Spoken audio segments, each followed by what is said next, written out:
Hello and welcome back to another episode of the Vital MXGP podcast show. The Grand Prix of China has ran its third edition in the history of the FIM Motocross World Championship at an all-new circuit that looks remarkably similar to the previous editions. I'm still a little bit confused about how that shakes out, but we'll get into that and more on this episode of the MXGP podcast show, the number one podcast show to come out of MXGP, mainly because we are the only one, but we'll take that title for as long as we can. Thank you to Polisport and Prox Racing Pass for their support of us. Much appreciated. As always, I am Lewis Phillips, and I am joined by the host of the Paddock Pass podcast. You may have just finished listening to multiple podcasts from him across the weekend, but he's swapping slicks for nobbies this time around. It's Adam Wheeler. It's quite a good intro, Lewis. I thought. You're That was right. quite... Yeah, it was Guinness for like a boxer. 4 MotoGPs in 5 weeks now. Just back from Misano this morning. There was a test as well yesterday, so it was a long old GP. Trying to keep track of the Chinese GP as well on Sunday, which meant watching it Sunday morning while in Italy. I guess it was even more of a timetable wrecker for you. But I'm glad that you're finally sounding better, because it did sound like you were kind of pinching your nose on the last podcast we did. Well, you know, I was there for the people. I could have skipped last week's edition, but we haven't got many rounds left now, so we need to enjoy this while we can. And who knows, if we get renewed for 2026, we could be doing one of our last episodes right now without even realising it. And isn't that a sobering fact? It's us and Glenn Coldenhoff, Ruben Fernandez. You know, there's just this whole little group that's waiting for confirmation next year. Although, it's worth saying, there has been interest from other people who want to take this podcast onto their platform. So maybe we should... there has been. So, maybe we are actually flying high and we're negotiating better than Glenn Coldenhoff, Ruben Fernandez and such. Well, considering some of the sage contract advice you give to riders, I don't know whether to be concerned or actually buoyed by that news. I don't know. Could we be in line for a transfer? I wonder how the powers that be at Vital would feel about that. Well, it just means that they're going to have to open their checkbook, doesn't it? And not to me. Oh, sounds lovely. Because I'm just a full-time employee, so I get nothing from this. It's Adam Wheeler who's going to benefit. But I'll have a nice shiny watch on the next podcast. Speaking of the Paddock Pass podcast, once again, I've told you this many a time off air, why not bring motocross into that? Is motocross just that insignificant in comparison to the audience you get from MotoGP? Yes, mainly that. And also, isn't there enough kind of motocross podcasts? And also, we're just flat out. On a Motox, that's a full-time gig. No possible. Well, I'm very happy to hear that your explanation for that was well thought out, because you froze for the entirety of your answer. So if you had finished talking, we would have had dead air. But luckily, you came back around at exactly the right moment for me to hear that it's not possible. And that's good enough for me. I'll take that on the chin. So MXGP of China. Now, as a standalone name without any context, I think that immediately evokes some sort of negativity in the hardcore motocross fan base, and maybe riders and teams as well. Obviously, no one really wants to go to China. I think that's fair to say. It's not exactly as attractive as Australia or maybe even Argentina now. But I think I like it. And of course, I'm coming at it from a different vantage point, because I don't have to deal with a visa nightmare. I didn't have to deal with the heat. I didn't have to deal with the flurry of locals who were taking over the media centre and stealing seats and whatnot. So I'm very green, you could say, in my perception. But I think I liked it. As far as flyaway GPs go, it was certainly a step up from what we had the week before in Turkey. I got so many messages saying that I'm now saying it wrong, but I was the leader, Adam. People don't understand. When Turkey first changed their name, it was Lewis Phillips who came out and respected it and ran it into the public eye. And obviously I only use it once a year, so I've forgotten how to pronounce it, but we'll go with Turkey. Or, just say the Grand Prix of Poultry. It took me a while, but that's quite good. But your, I don't know, your new fandom of China, I mean, it's only the third GP there. It's another kind of new track, but in a similar location.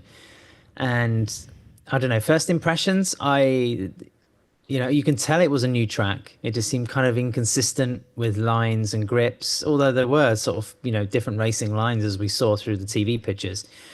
Thank goodness again for the MXGP drone shot, Lewis, because it added another dynamic to what we were seeing. I didn't think the track came across particularly well. Like some of the camera positions seemed to be a bit off. And goodness me, the overriding emotion I have from this Grand Prix is seeing how hard and taxing it was on the riders. I mean, it's hot and it's demanding for a bunch of Europeans mainly when, as soon as they cross the finish line, they're ripping off their goggles and tearing off their helmets. And seeing Jeffrey Herlings barely able to, needing to almost self-resuscitate was quite something. I don't know. I mean, one of the hottest GPs I've ever been to was 2015 in Thailand, where riders were falling off their bikes through heat exhaustion. But on Saturday in China, you could see it was damp. You could see it was extremely humid, very close. By all accounts, they had a massive rainstorm on Saturday night. Probably helped the track a little bit, contained some of the dust, made it a bit more rough, and churned it up, I guess you could say. But then obviously the sunshine came and that cranked the temperatures up and up. A couple of messages from colleagues there just saying that the heat was suffocating. So it was not a surprise to see how difficult it actually was for those guys.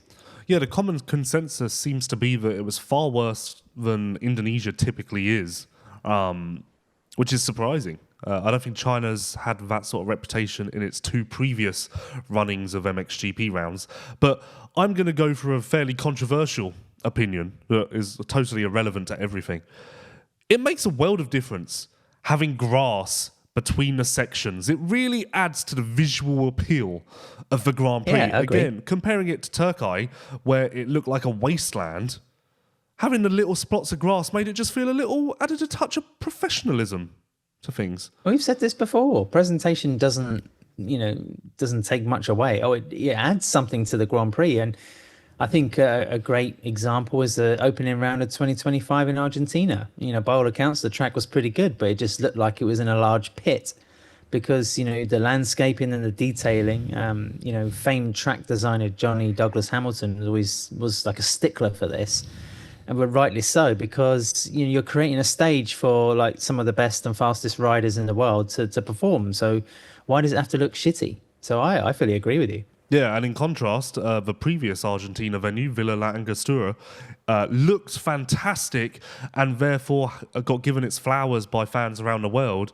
But riders typically weren't actually a fan of racing that track. But that was almost ignored because of the setting and the scenery and everything. The wow factor that packed almost trumped the fact that it wasn't great for racing and riders didn't like it.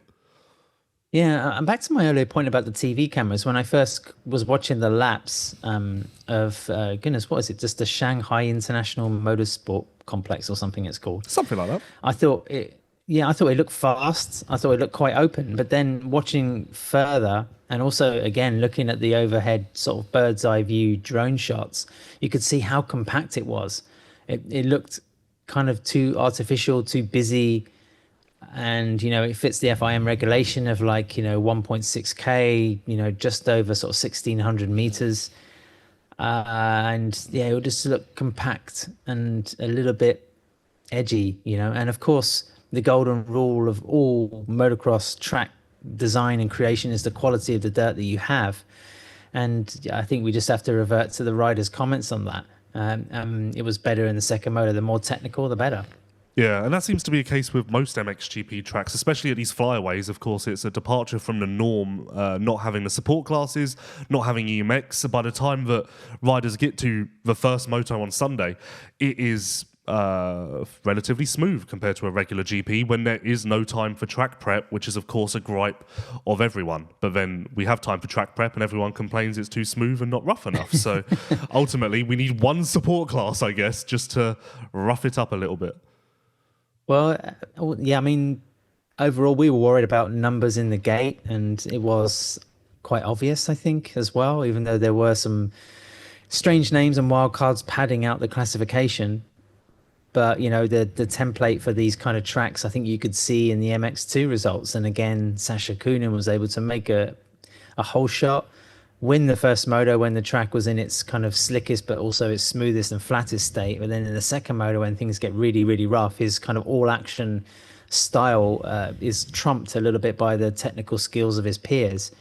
Having said that, I mean, we're talking about MX2 now as opposed to MXGP. I mean, Coenen deserves full credit for getting his second win of the season. And I looked it up, Lewis, and it's only the second time. Well, I mean, Coenen's already won another GP, but it was the first time in 7 GPs that one of the title contenders hadn't actually stood on the top step. I mean, there's been only 5 winners in the MX2 class this year. Liam Everts won round 2. And that was the only one. Other than that, it's just been a real Austrian whitewash.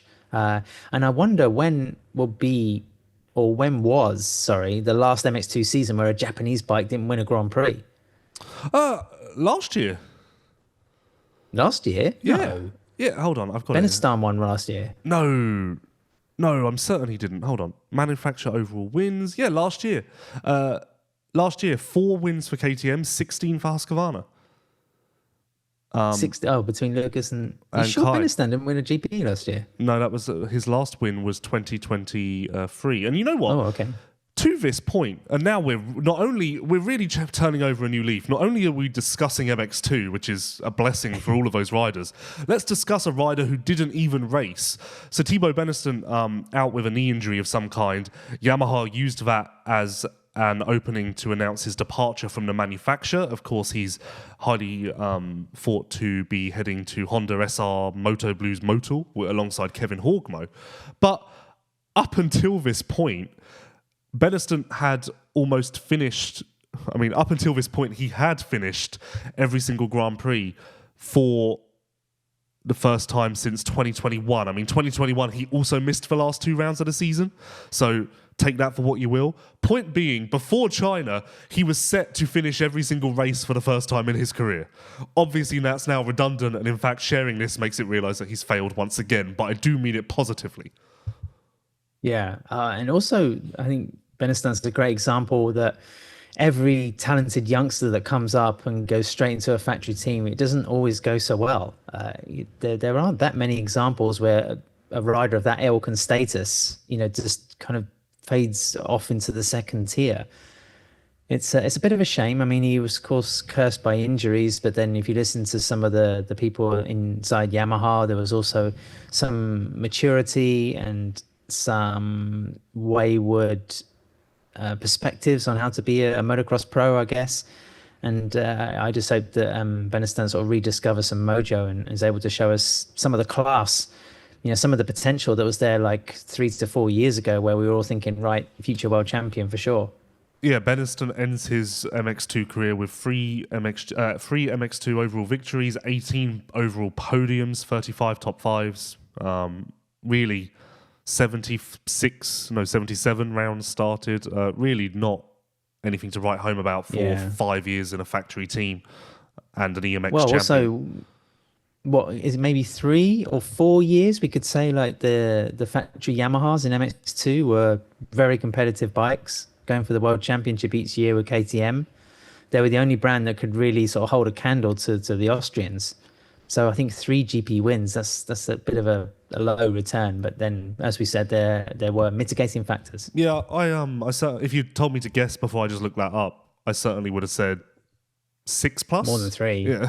Yeah.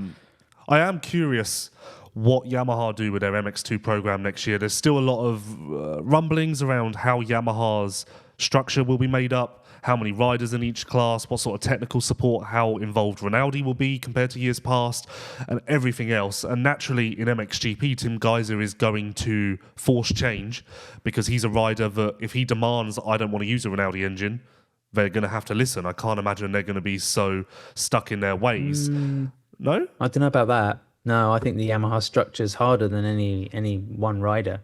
Just ask Maxime Renault. But do you not think that... Oh, it's true because, well... It is true that this year, Renault, Gertz, Vlandrin less so, but Renault and Gertz have been pulling no punches as far as talking about how bad the Yamaha is.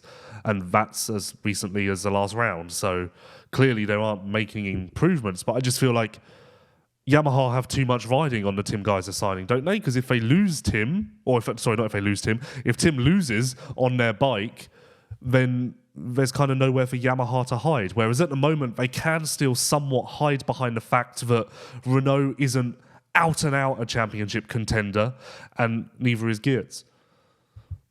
Yeah, yes, I agree there'll be PR damage there. I mean, it's the same for potentially Honda with Herlings. But, Yamaha has, I think, bigger issues. They have to sort out their whole kind of development structure, not orientate it at one particular rider for a short-term period of 1, 2, 3 seasons at best, perhaps. So I don't think that will really, and considering how long Yamaha and Rinaldi and YRD have sort of had this association stretching way back, into sort of, the right at the beginning of the century, even more, then I don't think that's something you can just quickly flip around. But it also depends on other factors. How are Yamaha negotiating with their title sponsor? What are Monster Energy saying?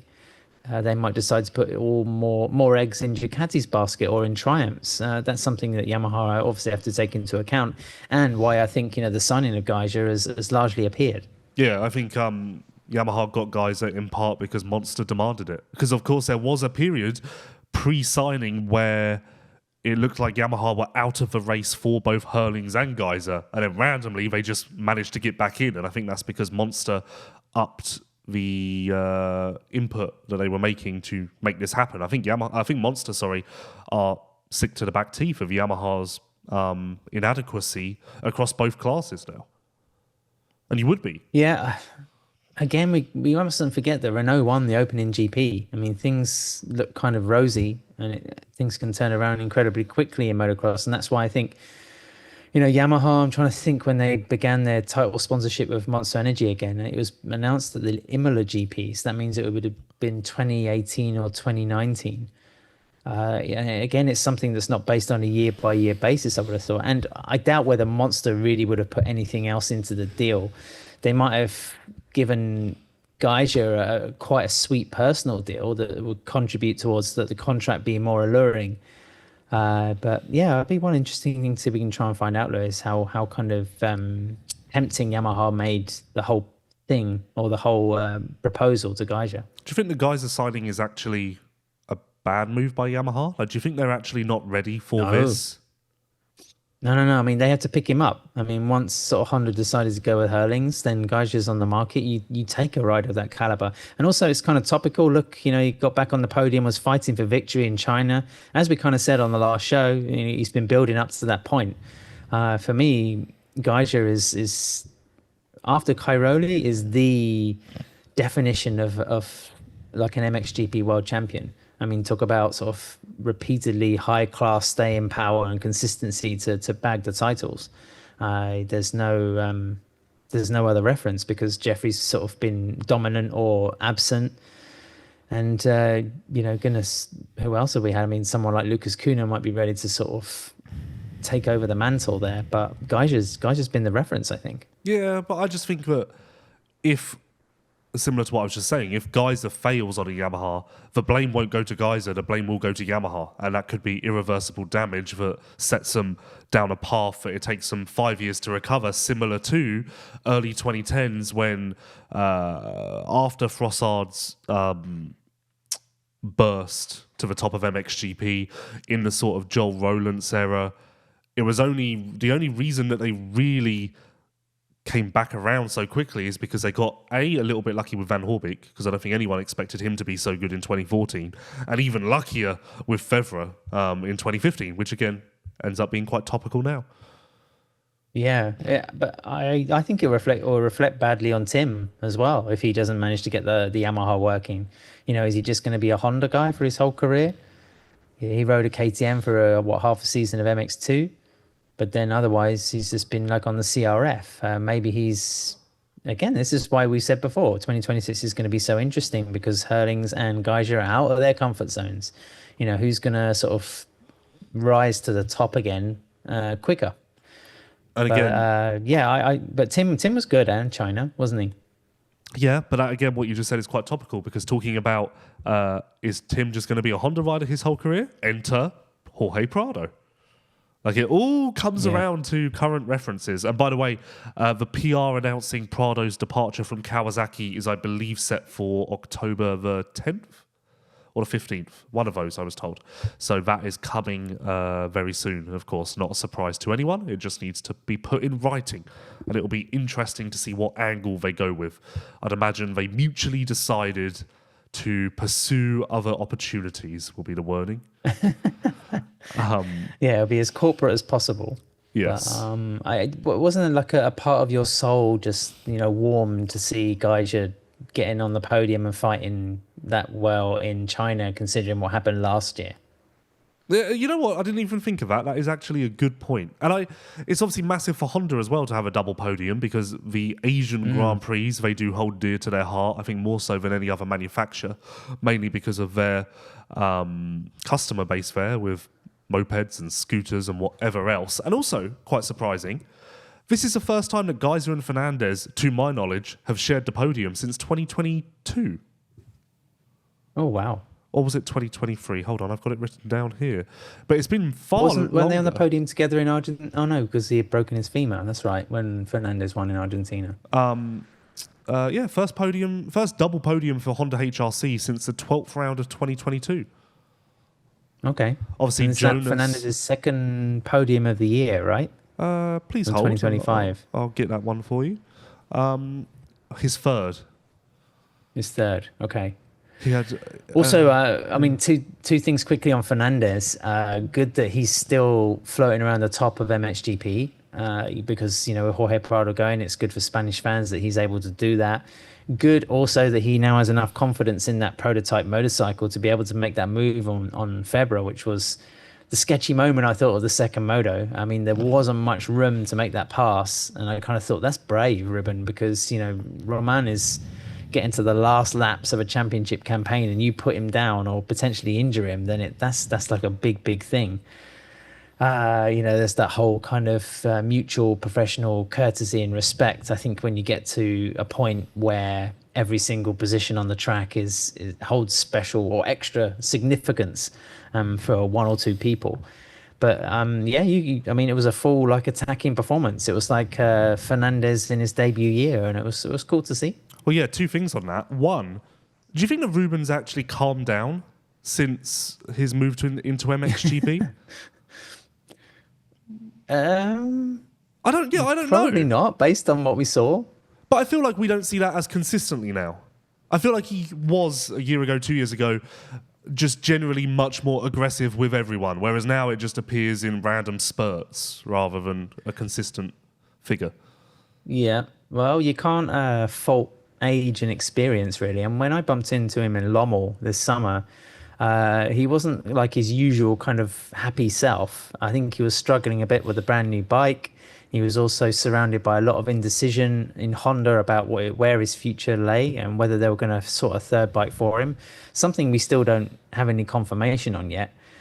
And for a guy who's third in the World Championship, he must be looking in the mirror thinking, why am I doing all of this if I'm not going to be thinking about the next years of my career with justifiable cause, because I'm producing the points, I'm representing the manufacturer and doing all the stuff that you need to do to be able to guarantee like a factory ride. So, this was more, I think, what Honda expected, more of what we expected. And I'm glad that we just sort of see another rider from that second tier of talent popping up and able to take trophies. Yes, it may not be confirmed, but I would bet all of my money that Ruben is there for another year as the third MXGP rider. And I think that his new teammate, Tom Vialle, is very eager to just start a new project and get involved with a new environment, because I think he is fully at peak frustration and whatever other word you want to use with KTM and the USA. So okay. I certainly don't think Tom Vialle is returning to MXGP with his tail between his legs and kind of like, oh, I don't really know if I want to be here. I think he's actually quite excited about it at this point. I understand people want to discuss the merits of Tom Vialle's victories and the fact that he hasn't been a dominant force, but the fact of the matter is he went over to the US, took some time to learn and put put himself in the record books. It's a huge tick in his career wish list, I think. And now he's coming back to represent the biggest motorcycle manufacturer in one of the best factory teams with the most resources. It's like a dream ride, and he's going to be given time next to Herlings, who's going to be bearing the brunt of expectation for results and championship contention. I think it's a really good berth, but I'm surprised that he's that frustrated with KTM. Oh, I mean, we are talking about one of the decorated teams in AMA sort of motocross and supercross. I think so. There's a lot of political stuff between KTM Europe and KTM USA. There's not as much communication there as you would expect because of that. It's certainly a line drawn in the sand. But I think when you have someone who is essentially a KTM lifer like Tom Vialle go to America and then leave America so frustrated and disillusioned with the manufacturer, a far departure from how we felt about the manufacturer just 3 short years ago, I think that's when you need to step in and be like, okay, so what's going on here? Like, why is this so fractured? Because I interviewed him on Saturday night about the KTM situation a little bit, and he just repeatedly said, there's stuff going on behind the scenes that you guys don't know about. If I talk anymore, I'm going to get in trouble. I wish I could tell you, but otherwise I'm going to get in trouble. Like, you could just see. And I said to him, like, finally, like, obviously, you've got these shock problems. I know, and you know as well, that in Europe they're not having these problems. You never had these problems in MXGP. And he was just like, yeah, I can't talk about that, but I know they're not having the problems in Europe. You know, like, it was so... He didn't say anything, but it was so clear what is going on. And obviously I know a little bit just from my relationships within that camp. Was it shock or fork? Well, in SMX, it was fork, but I was talking about the shock outdoors. I kind of just retraced those steps a little bit. But equally, when did you ever hear Tom Vialle complain about his shock or forks in MXGP? He just didn't. And when did you hear any? I mean, okay, Jonas in 2022, really unhappy with his Husqvarna and everything about it. Prado in 2022, obviously 2022 was a new model year and a new generation of bikes, so that probably is why 2022 appears so often. But as of recently, I can't think of an example. And I think it's worth culling over. You have to assume it's just a leadership thing, right? In sort of KTM North America. And also just maybe breaking away a little bit from sort of the policies that have made the GP effort so successful. That's all I can assume it is, because like you say, we don't have these discrepancies. Okay, it's super, the Austrian-based factory team don't have to worry about supercross setup.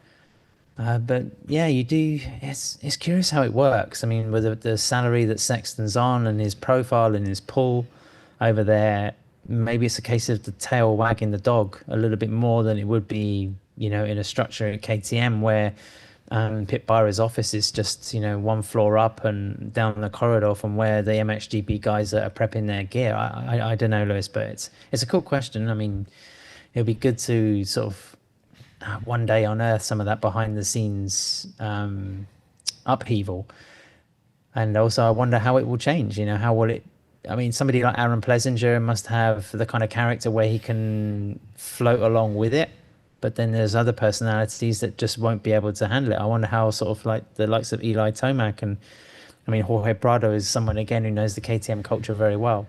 Yeah, equally, I would have said Tom Vialle was that personality who just kind of goes with it. And whatever's gone on over the last 12 months seems to have broken him a little bit. I don't know.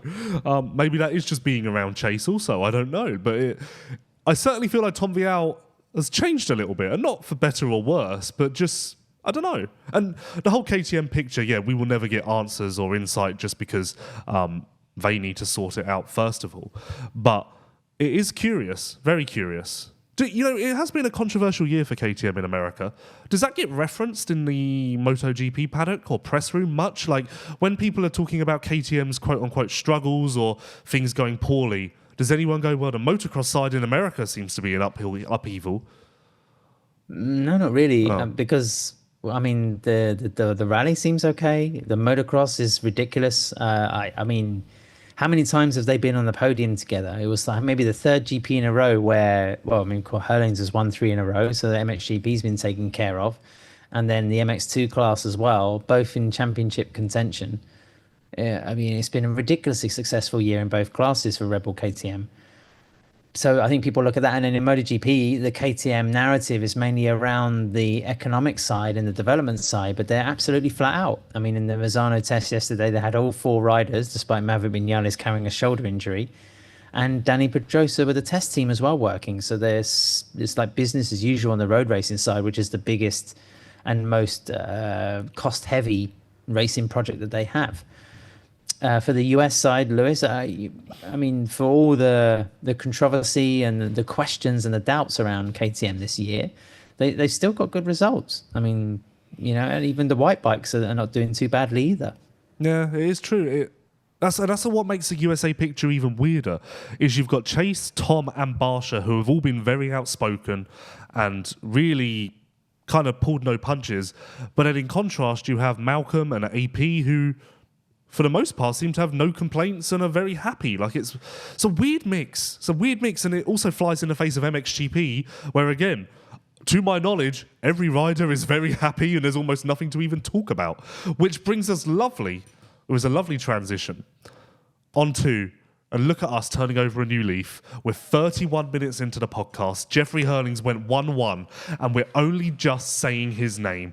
People say leopards can't change their spots. Look at me. We even talked about Ruben Fernandez before Jeffrey Herlings. For Christ's sake. Good starts again. Yeah. Honestly, let me take off my journalist hat for a minute, put on my friend hat. Disclosure. I'm like happy that Jeffrey's proving everyone wrong. Like, I'm happy for him. Like, I think it's cool that he's kind of enjoying his moment in the sun again. And especially as his KTM tenure allegedly comes to a close. Like, from just a personal standpoint, I'm happy for him. Yes. Yeah. Completely agree. And there's a small part of me that wonders, every time he takes a Moto and GP win with Red Bull KTM, does he think, have I done the right thing for 2026 and 2027? So there's that. If he was finishing 4th and 5th or something, then, in terms of his confidence and security in his decision, he could be thinking, yep, I'm definitely looking forward to trying a new field here. But yeah, I mean, he's starting well, he's riding well, he's clearly comfortable on that package. 10:31 on the eve of the Chinese GP. Yeah, Lewis, it's really encouraging. But this is such a familiar story with Jeffrey and Red Bull KTM. I mean, when he appears, he's there, and he's one of the best and the fastest in the world, without doubt. Just needs to be there more often. Maybe that's something, Honda will have to find out. The juxtaposition of Herlings stood between 2 Honda riders on the podium was hilarious to me. And also, I know that the HRC move is alleged, but it makes it very difficult. Is alleged the word? Alleged? Yes. Is it alleged or alleged? Yeah. Proposed. It makes it very difficult. Possible. For us to continue down this path of allegedly, when Herlings posts an Instagram post with 1-1 for P1, blah, blah, blah. And the top comment, which actually has now been deleted, I think the comment's been deleted, was Giacomo Garibaldi with 1 million flame emojis, thumbs up, praise emojis. It's gone. It was there for over a day. I've got a screenshot of it because I sent it to a rider and said, how funny. And Giacomo Garibaldi, for US listeners, being the team principal and owner of the setup for HRC and MXGP. Yes, 8 fire emojis. I love Giacomo's frankness. Eight fire emojis was the comment. Liked by Jeffrey Herlings as well. Just good sportsmanship. I think that's all we put that down to. Good sportsmanship between the two. As we said, allegedly. We await confirmation. But no, Herlings is proving to be the class of the field. Sorry, you froze. You froze then. Oh, look at us. It was me. No, go on. Go on. I was going to say the sad thing for Jeffrey is that, he wasn't really kind of the headline maker in China, in my opinion. What? I mean, you can't avoid the situation with the championship. And, when Romain Febvre had that huge grin coming on the podium to collect his red plate, it was caused by only one thing, not the way he rode, not the fact that he had finished, competing in a toaster. It was the fact that, he has a 47-point advantage of only 60 to play for. That was the big swing. Lucas Coenen finishing 12th overall, his worst result of the season at probably the worst time. And I don't want to say we were right, Lewis, but we did. I think at the beginning of the year, and when it became clear that the championship would go down to a fight between Romain Febvre and Lucas Coenen, we said that the experience of Febvre in those kind of tough climates and conditions that he's been in before might be the telling factor. And by all accounts, Lucas wasn't feeling very good physically across the weekend. I don't know. I think being 18 years old against a rider who's 32, 33, maybe just some of that hardened worldly experience comes into play. Yeah, similar to Sweden, I'm a little bit confused about the up and down nature of Lucas Coenen. How the struggles don't seem to be consistent, but they seem to appear out of nowhere. Obviously, the second moto, there was a second turn crash, so who knows how that would have played out otherwise. But yeah, his worst result of the season at an event with the least number of riders, so it really shouldn't have played out this way at all. I know we want to kind of keep suspense in this podcast, but fair to say the championship is over now? Yeah, I mean, there's nothing to stop Romain, heaven forbid, crashing and injuring himself or having a mechanical. Going all the way to Australia, the bike's sort of been, battered in China. So there's the onus on the team as well to make sure that Febvre has the tools that he needs for the job.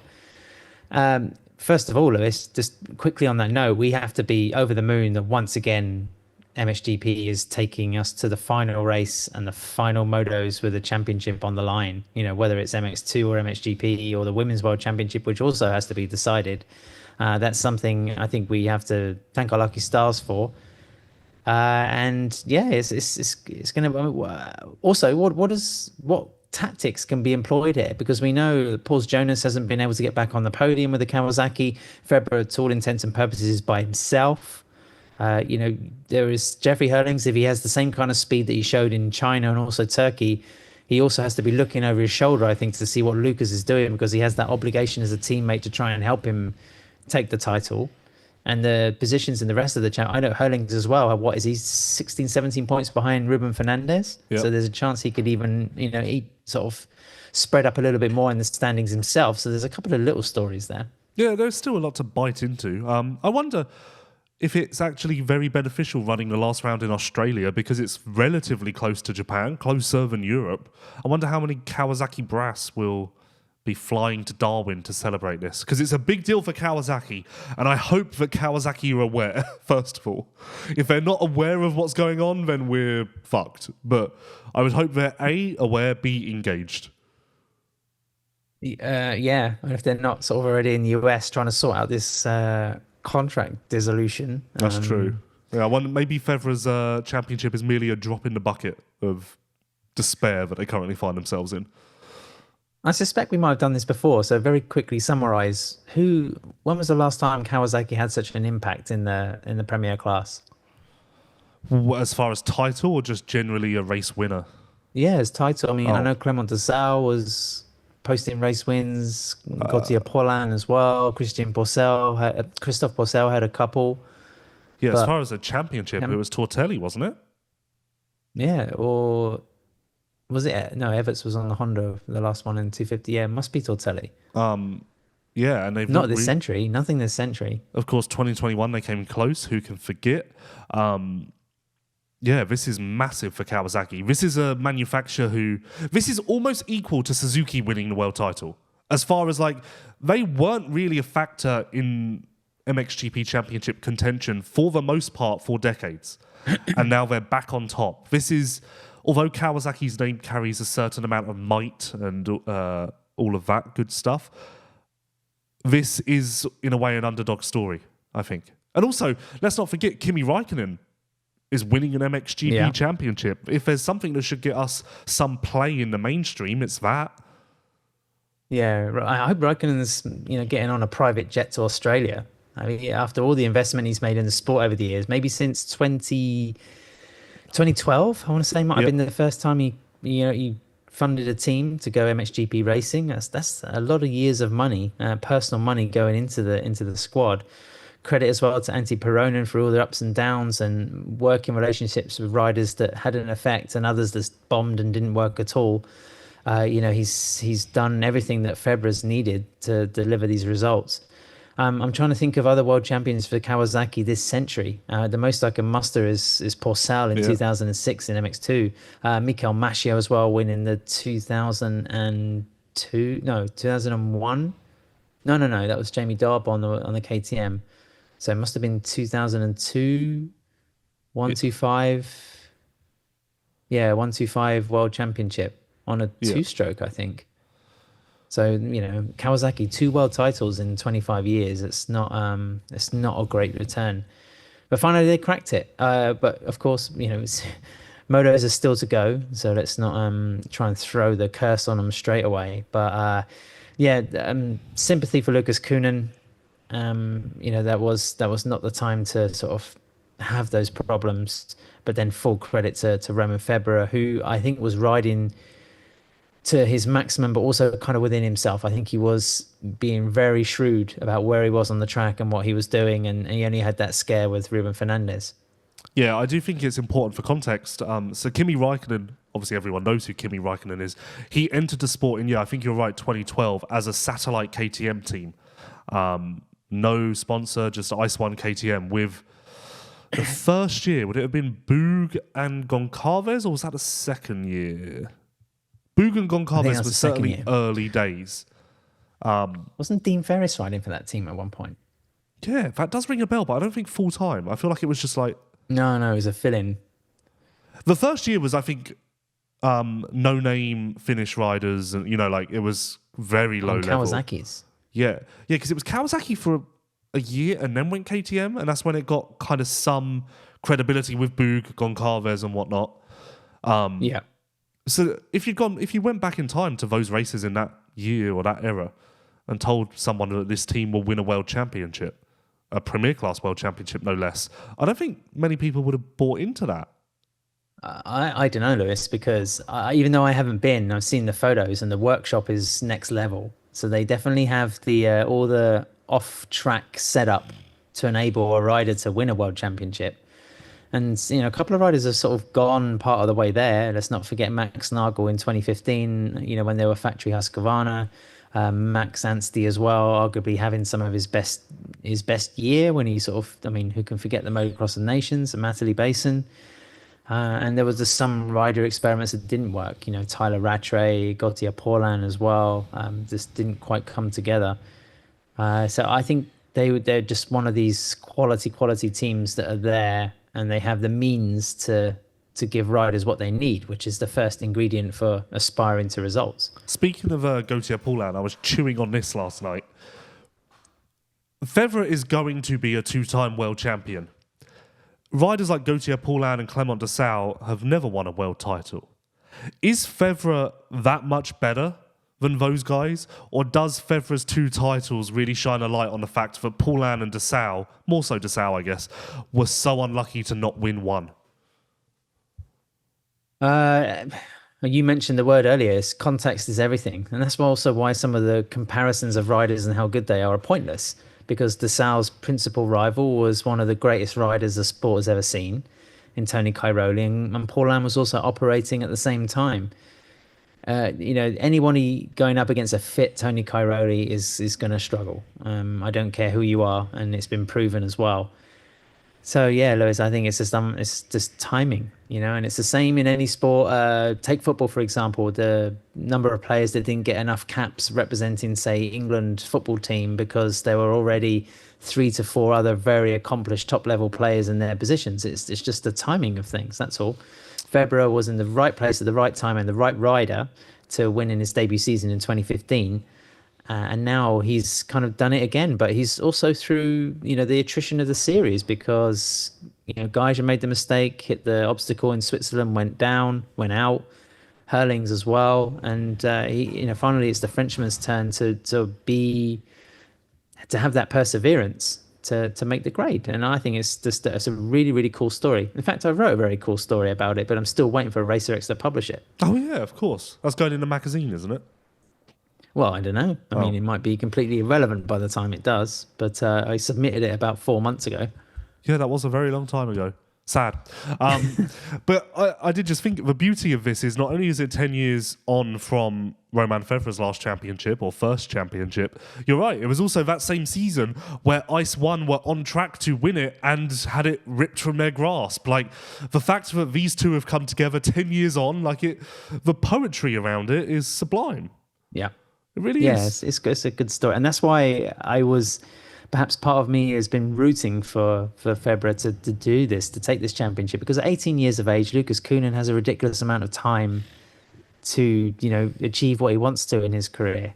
And I don't think any rider should sniff at just like one world title, for example. And in Febvre's case, it's proof that in 10 years' time or 11 years' time, Coenen could be winning in 2026 and then also taking another one later in his career if he sort of follows the same model that Febvre has. So,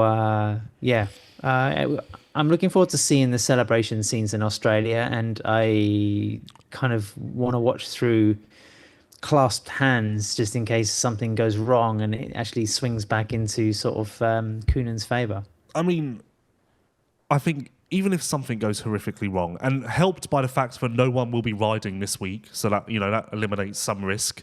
Although if we were in Europe, I'm sure he wouldn't be riding anyway, because why would you? Yeah. Even if something does go terribly wrong in free practice, that's still a lot of points for Coenen to make up. Like he has scored less than 47. I guess he would need 48.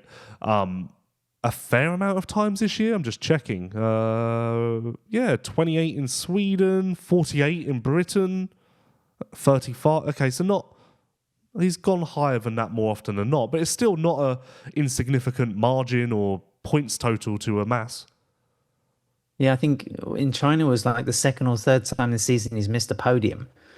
So he could do it. Let's say, for example, Febvre is, has a fever, can't race, can't get out of bed, or, has an accident in practice and can't line up in the races, then the chances that Coenen could take 48 points, actually it would be 47, right? Because he has superior win advantage for GPs and motos.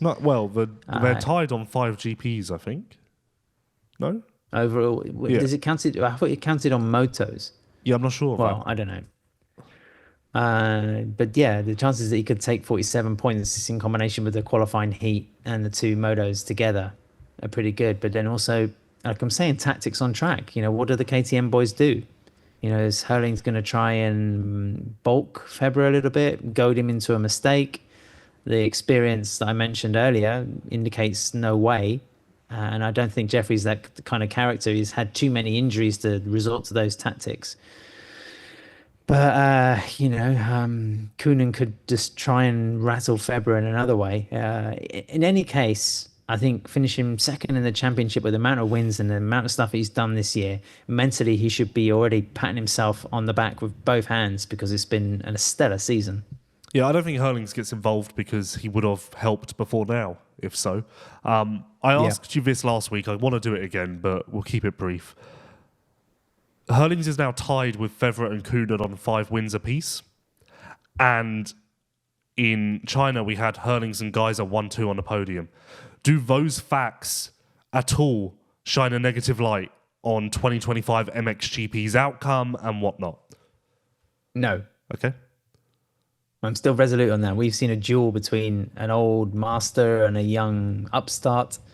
That's been the central storyline for me this year. But the fact that Geiger and Herlings have had their patches just enriches MXGP. So it's the same. It's a good question though, Lewis. And we can keep asking it. And when the championship's finally done, and those two are only separated by a couple of points after scoring nearly 900, something ridiculous like that.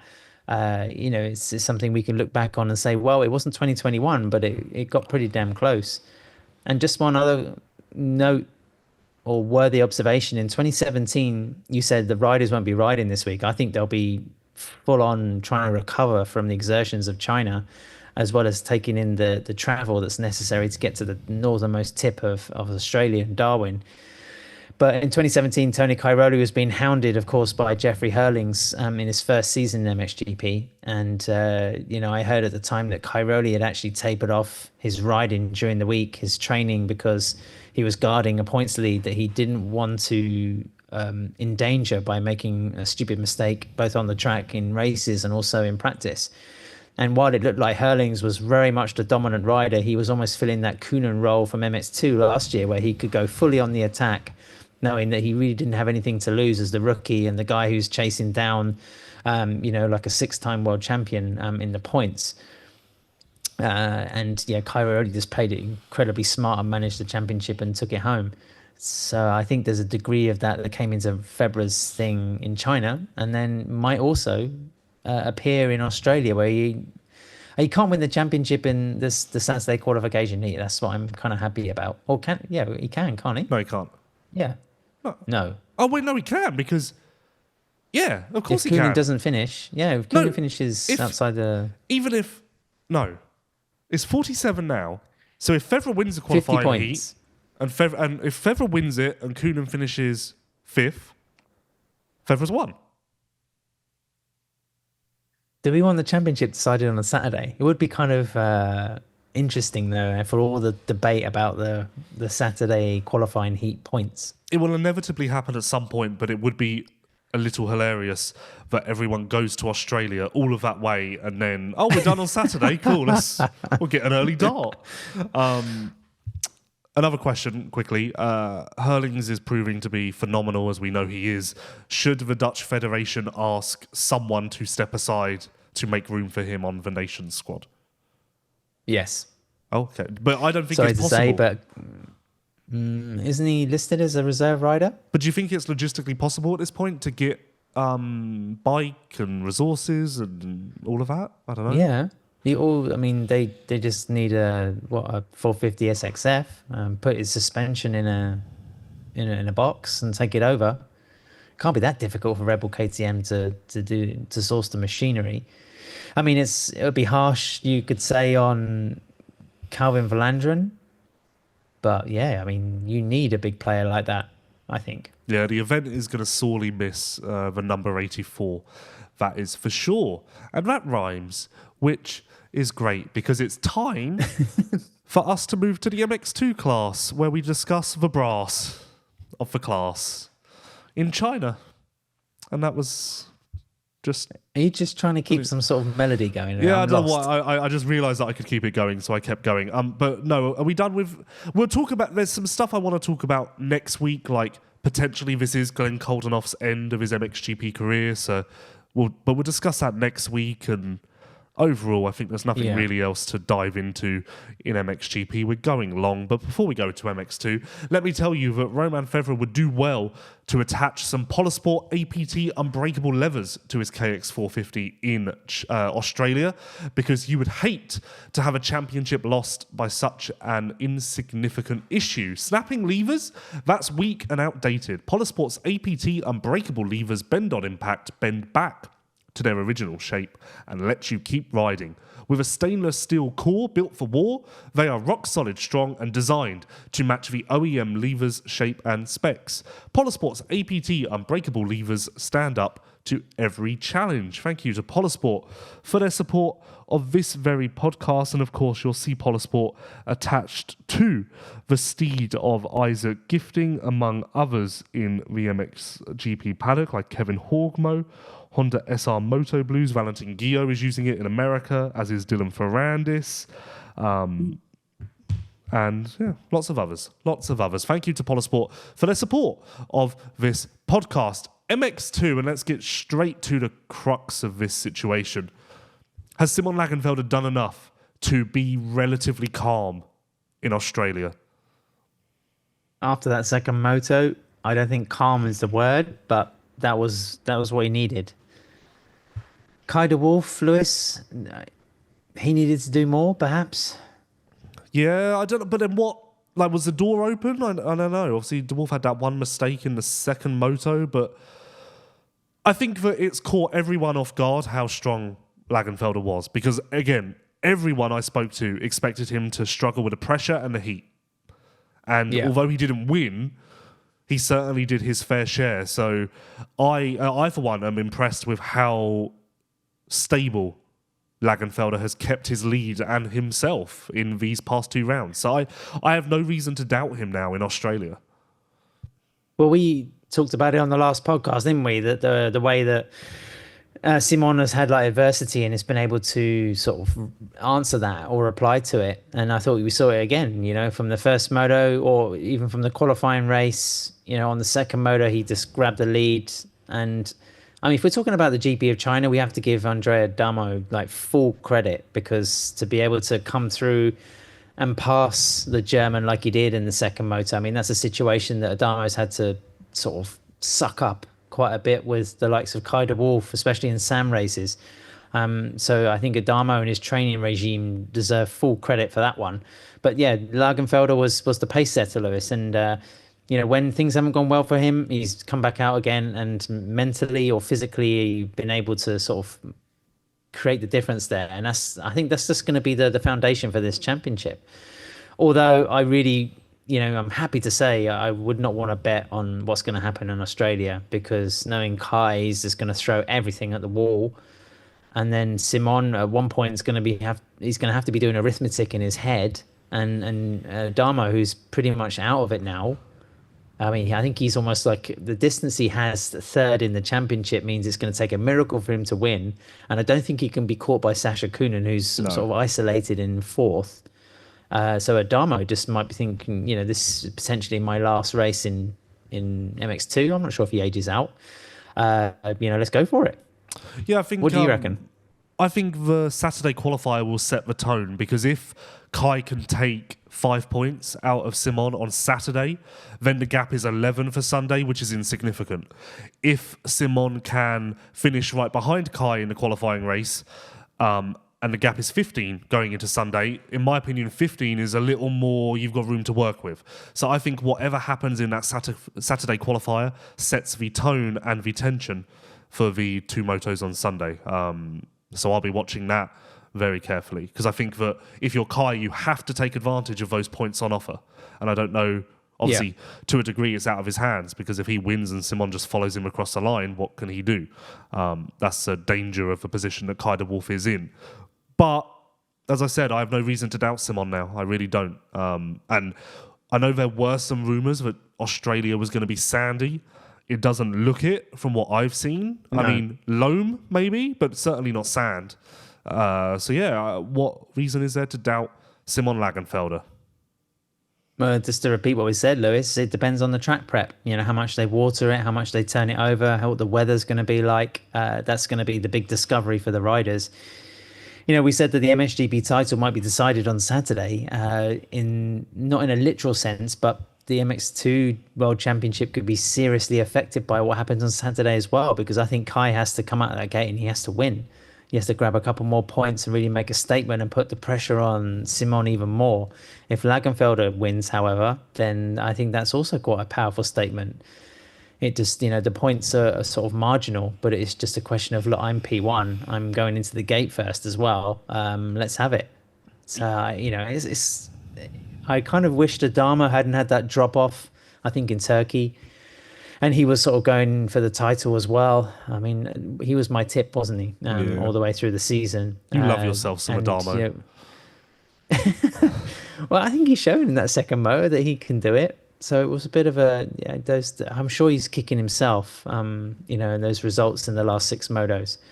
But yeah, we come down to some pretty sizable laps, it has to be said, on the future of the MX2 class, because if Kai ultimately comes out of this and flies home with a second World Championship, then he has to be going up to a 450. If he doesn't, does he stay down? Also for Simon Längenfelder. I don't know what you think, Lewis, but everything just seems so late in MXGP at the moment, in terms of riders and lineups and plans being confirmed, as well as the calendar. Yeah, I think Simon is going to the Austrian wing of KTM. I think that's all but done. I think Adamo's staying there, but there was a rumour last week that he's going to Ducati, which I kind of dismissed because I just was like, that would have come up sooner. But everyone's going to Ducati, aren't they? Yeah, even us. So yeah, I expect for factory KTM awning to be Längenfelder and Adamo, which is interesting in itself because, of course, no love lost between those two, based on China. And on that note, I would expect KTM to say to Coenen and Adamo, don't play favourites, don't do anything, but if you're around those guys, just give them their space, right? That's kind of all you can do. Like, don't do anything Liam silly. Everts as well. Yeah, I mean, Liam was kind of a quiet force in China, and I'm sure, what happened to him and his health in 2024 must have been in his psyche somewhere. But Liam's another rider that, I don't think we can rule out. He's certainly going to be hovering around the top 5. And if the likes of Simon or Kai have to be pushing through to get points, then it's going to be another rider to pass. He moves over for his teammate, of course, but then does he block someone like Simon? So that's what's kind of cool. It's a shame, as we've said many times, that the Japanese have just dropped the ball when it comes to the 250. But you still have like Camden McLennan as well on the Triumph, and Perez if he decides to turn up. I don't know. For the first time, we've been saying that MX2 has been struggling for interest for years, but apart from the kind of finales between Vialle and Hertz for 2 seasons, MX2's been delivering, I think, and of course the Husqvarna duel last year. So we've been spoilt, Lewis. Yes, we certainly weren't spoiled with entries, 18 riders on the line, but hey. I've been harping on my admiration for Sacha Coenen's consistency in the second half of the season. So it dawned on me that I can get tangible evidence of this. So I added up the points from the second half. So round 11 on, obviously we're missing the final round. And in the second half, De Wolf, 433, Längenfelder, 421, Coenen, 414. So, like, right there. And then to point to Adamo's drop-off, Adamo 351, so almost 100 points shy of De Wolf. But to me, that's enough evidence for me to, in quite the turnaround, put Sacha Coenen in championship conversation for next year and really believe that he has turned the corner. That was one question I had for you, just watching Sacha race at the weekend. Is this guy like a shoo-in for a world championship contender next year? What do you reckon? In a way, I want to say yes. Like, I feel like Längenfelder has hit his peak to a degree, whereas perhaps Coenen has more to come. And I could see Coenen coming out next year and catching everyone with their pants down a little bit.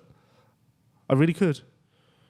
He's going to own the whole shots. I think he's going to win more than his fair share of motos. But then the way he keeps riding, he's been very lucky to get away with some of the mistakes he's made this year without big injury. And that's my main fear. I think, I think we saw it the previous year in 2024 when he hurt his legs in Sweden, which ultimately sort of banished him, from the top of the order for the second part of the year. So I don't know, unless he can somehow harness that silly starting price that he has and the ability to mark the lap time Prado-esque in the first 2 laps and then kind of wind it back and make it to the checkered flag, then I'm a bit worried about whether he'll be able to stay the course. I mean, to his credit, yes, he does crash a lot, but there haven't been many injuries so far. So that's, something in his corner. You would think there would have been a lot more missed Grand Prix and issues in that form. Let's talk about a bit of an odd one, but let's talk about Valerio Lata for a second. How would you rank his season? Successful? Not successful? Certainly up and down. A qualifying race win, some flashes in China. There is good to point to, but there's also insignificant to point to. So I don't know how I would classify his rookie season. 5 out of 10 perhaps. Also quite typical of a rookie, representing like a big team for the first time. There was a point where I thought his teammate Zanchi maybe had a bit more potential. We can't ignore the fact that they're talented and fast Italians, and Bonacorsi, I think you have to file in that same group because he's still so young in the MXGP class. And there was a time when Alberto Ferrato was really the main bright light for Italy and GP racing, and Mario Guadagnini was injured at the time. So yeah, I think we got to give him a second year, Lewis. And but yeah, it hasn't been like an outstanding campaign for him. Yeah, I would agree. I think 5 out of 10, it was a fine year, but it was one of those years and one of those instances where this again in the second year won't be acceptable. Like, this is fine as a starting point, but there must be signs of progress and life in the second year. So almost the jury's out, you could say, for the time being. And maybe the jury is out because they are on pro-x.com ordering parts for their motorcycle, no matter what it is. Yes, you can head to pro-x.com, select your year, make, and model to see all that Prox have in store for you, from braking and wheel components to clutch stuff, electronics, engine, fuel systems, steering, suspension. It's all right there. And as I say, if I go on right now and click 2010 Honda in honor of Valerio Lata, CRF 250R, click search, I have taken a while to load, probably because it's loading so many products. I have 12 pages of stuff.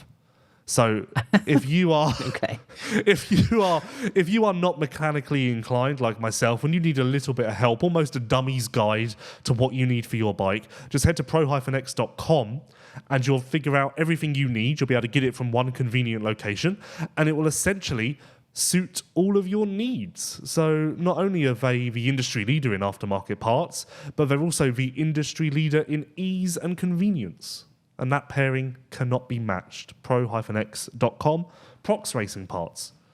Thank you for their support.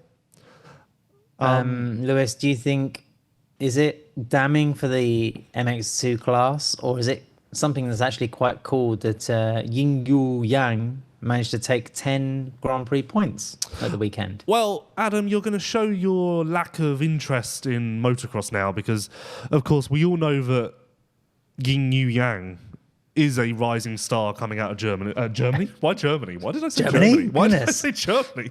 Yes. How bizarre. Yes, Goodness. we all know. Long family history in Frankfurt. If you follow the ADAC series, you know that Yong Hing Yang is there every week. He's only in China on because his father was drafted there for work. He makes iPhones. So that's why he's a wild card in this race. Makes electric vehicles. Why isn't China even in the Motocross of Nations? I mean, surely Yang Yu has proved his worth. Well, collect the Chinese Motocross of Nations team and it would make quite a nice little tune, wouldn't it? Like, and we're announcing here Ying Yang Yu and Hung Ying, and you'd have a little beat, a promotional tune, if you will. But I remember from China at the Motocross of Nations is 2006, when a young Lewis Phillips and his friends, yes, at that point I had friends, don't know where they went, were just in fits of laughter at the Chinese team failing to clear the jumps, rolling around, and ultimately looking like an absolute disaster. So to that point, have they come quite far? Our brothers in China? They got 10 GB points now. Yeah, now see, this is where I've just fallen into the trap. Because as I'm saying that, I've realised that 10 GP points actually means nothing. But the trick at surface level, was like, well, they're scoring points, and then I had to remind myself. But also, on a serious note, the Infront Motor Racing think, yeah, we're here, and MX2 is awesome. There's a championship battle going on, and there's riders swapping positions and points, and there's a couple of young Chinese riders who are attempting the Grand Prix, something they could never do if the World Championship wasn't there. Or does the whole thing just look a bit ridiculous? I think that Infront like to say we had riders from X number of nationalities, we had this number of riders score points. So I think in their eyes it's another body and another nationality, and that can be spun, admittedly, in a positive manner in the PR machine, because maybe you can go to give me a publication. Sri Lanka? No, a publication, a journalist, the BBC, not the BBC, because why would they care? You can go to the BBC and say... The Times. You can go to the Times and say, a Chinese man has just scored points in MXGP for the very first time, and actually the context around that means very little? Yes. Yeah, because scoring points doesn't mean, like you say, anything anymore, which is a but real it doesn't. shame. But Whereas before, it used to be a bastion, like a symbol of honor, and like a paying chip. In the yeah, sense of a headline, though, it works still, doesn't it? Especially to those uninformed. No. I think it will only, in 2 to 3 years, when we're still doing this podcast and we're talking about Yang as a factory Honda rider or a factory CF Moto rider, then we'll remember, in 2025, when we kind of half jested about the 2025 Chinese GP, and we will laugh at ourselves. I think that there's a lot of give and take with this situation, a lot of yin and yang, if you will. I don't even know if that's what yin and yang means. Don't forget there was a young Paul Jonas who used to wander around the paddock at the Grand Prix of Latvia. Well, everybody said, why are we going to Latvia? It's hardly a stronghold of motocross. It's honestly a great point. It's honestly a brilliant point. And now we're on a crash course for Latvia being a top 5 mainstay at the Motocross of Nations. Everyone would have said that, but now Latvia is far and away a stronger nation than Great Britain. Who would have ever thought? Yeah, things change. It's cyclical. The thing is, for the investment in the Chinese GP, if the Chinese Motorcycle Federation, just don't believe in it and not investing in it, just kind of like turning up for the day, having a very cold drink and trying to stay out of the heat, then it's worth nothing. But if they try to activate and use the Grand Prix as like a springboard for something, because let's face it, there's not exactly oodles and oodles of world championship sporting events happening in China. In that way, MXGP is kind of unique. Then go for it. It's use it, and try to create something new. In that respect, I think Infront can sort of swing back in their chair and say, look, okay, we made pretty good money from running a Chinese GP, but we've also nourished the sport of motocross in a different part of the world. Yeah, and I was encouraged by the activation around the pits. Like, the Asian industry turned up and turned out. Like, it looks like a healthy Grand Prix. I liked the screens on the podium. It felt very modern LEDs, of MXGP. What is I like MotoGP? the Daytona. Daytona? Sorry? Go on. Yeah, I like the Daytona effect of the grandstand seating, where it's all multicolored, so you can't really tell if it's empty or not on the TV. Well, I covered this on LVK because I can just imagine, as I said, I can imagine Dan walking in with his Chinese promoter and going, wow, you've done a really good job here. It's absolutely full. And then he looks a little closer and he goes, you bugger. You got me. You got me with your multicolored seat, and gets him in a headlock and ruffles his hair. Pesky buggers. I forgot what I was going to say. Why doesn't MotoGP go to China? That might be a gesture that leads to capital punishment or something like that. Rubbing somebody's head in China. We all know Dan. That's so Dan. Not David, though. David wouldn't. Not David. Why doesn't MotoGP go to China? They used to race in Shanghai. Goodness, when was the last time? 2008, perhaps, I want to say. At the F1 could track? Be wrong there. Yes, Yep. Good question, Lewis. I don't know. Nobody wants to pay for it, I guess. But then I imagine it's Formula One go there, right? Yeah. So I guess it's on the list. I won't be surprised if it comes up again soon. I think Just One are the promoters of this Grand Prix, aren't they? Or the Just H&H Sports Protection is certainly the funder, because obviously Just One is a Chinese company, for those that don't know, with Italian roots. I guess that's how that works. Yeah, Italian distribution, or that's where their HQ is in Europe. We've got to go, but I want to ask you one question as we head down memory lane. 2005 sort of time, Marvin van Dahl or Dali? Dahl? Marvin van Dahl? Dala. Oh, well. Screw me for trying. What was his team, the white Honda team, with Chinese... I want to say Shinare. Yes, what was the deal with that? Because it was Chinese, right? In some form? Yeah, Chinese sponsor. It was just a Chinese sponsor. Okay. But I can't really remember what was going on. And Marvin was probably better known for being a postman. Oh, when he was racing? Yeah, I think he represented Belgium at the Nations one year, and that was the big thing. It was like, he's coming to deliver the results. Oh, well, I'd imagine he was quite efficient and speedy at his job. No, this goes to show how we know too much, because the young Lewis, who was an impressionable, looked at Marvin van Dale and was like, "Oh, that's a Chinese team. Like, oh, MXGP is a Chinese team just because of the branding." So it goes to show that, like, you can. Well, or maybe it shows that young Lewis was dumb, I guess. Well, it stood out. I mean, you had like Chinese lettering on the sort of plastics, and it was white, which was kind of unusual for a motocross bike at the time, way before sort of Husqvarnas were Austrian owned and prevalent. But yeah, I mean, that's a good question. I'd have to look back at some reports, because it was a novelty in the paddock, and but I don't really remember too much about it off the top of my head. But on a serious note, again, what we were saying about the influence of the World Championship, it's still important that motocross goes to territories like this. It just can't be circling European venues all the time.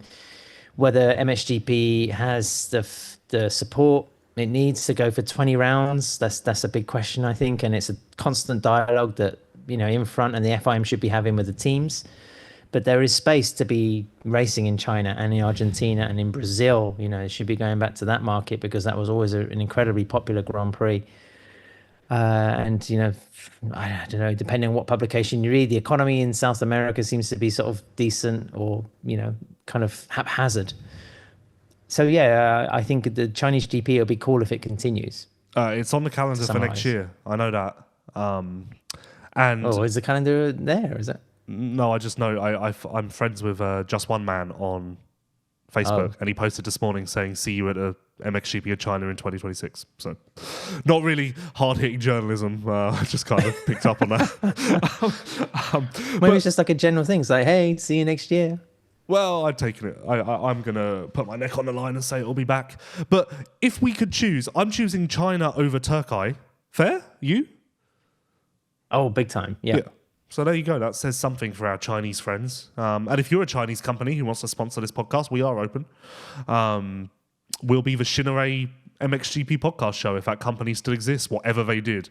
We don't really care what you did, unless it was obviously illegal. In that case, we don't really want to Google it after the podcast. Yeah, we're going to find out it was some sort of sold humans or something terrible. We've just given them a lot of promotion.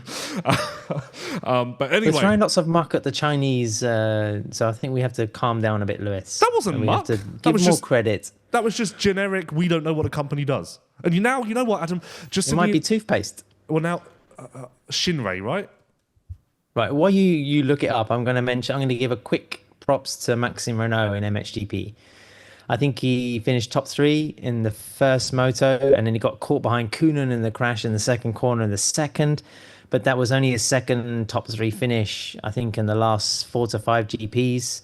And his one before that was all the way back in Lugo. So we know that Renault struggled both with the Yamaha and also his physical condition this year. And this was a sign that things were coming somewhat closer to the sort of speed and confidence he was showing right back at the start of the season. So I hope Renault is one of those surprise figures, kind of meddling in the championship dispute in Australia and making things a bit more juicy in terms of who's getting points.